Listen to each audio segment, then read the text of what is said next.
Dans le sud d'ici, il y a vraiment beaucoup, beaucoup de points de vue sur l'avenir et je retiens quelque chose je vais tourner d'abord vers Elvin. En tant qu'entrepreneur, en tant que personne qui travaille dans ce secteur, quelles sont vos perspectives? Comment faire évoluer la relation entre la Chine et le Maurice dans l'avenir? Ok. Tout d'abord, pour revenir à son Excellence qui a dit sur les paiements électroniques, actuellement, Maurice a aussi développé une forme de paiement électronique qui s'appelle Mighty Money. Peut-être dans les prochaines années, ça serait un peu plus offert aux touristes, etc.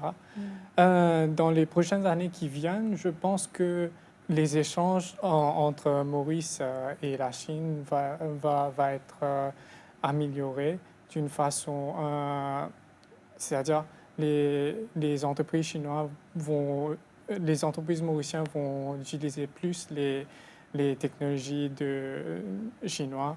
Je pense que dans le futur, il y aura plus de collaboration entre les startups mauriciens et les startups chinois. C'est cette direction que je vois. Et surtout dans plusieurs types de secteurs, dans le secteur de l'économie, dans le secteur de l'environnement, secteur financier, etc.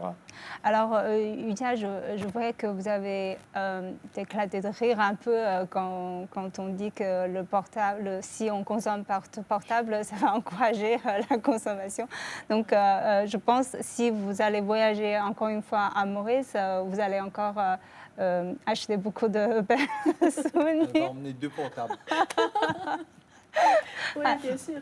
Mais je pense que grâce à l'accord de libre-échange, ça sera plus facile. Et aussi, après la mise en œuvre de l'accord de libre-échange, le taux de produits d'avoir exempté de taxes atteint plus de 96%. Il sera beaucoup de produits de Maurice vont être exportés en Chine. C'est un grand marché. C'est un marché énorme. Selon le rapport Global Doing Business par la Banque mondiale, parmi les 190 économies du monde, Maurice se classe au 13e rang en termes de facilité de faire des affaires. Et c'est mieux que la Chine. La Chine a été au rang de 31. Oui, c'est comme tout à l'heure, Elvin a mentionné des politiques favorables en Chine pour attirer les investissements étrangers.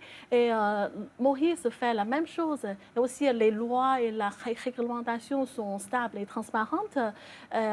Entreprises 100% étrangères sont autorisées. Il n'y a pas de contrôle de change de devises. Et bien sûr, les infrastructures comme l'eau, l'électricité, la communication sont sont très solides et bien maintenues. Donc tout ça, ça attire beaucoup les investisseurs du monde entier. Donc je suis assez confiance pour l'avenir.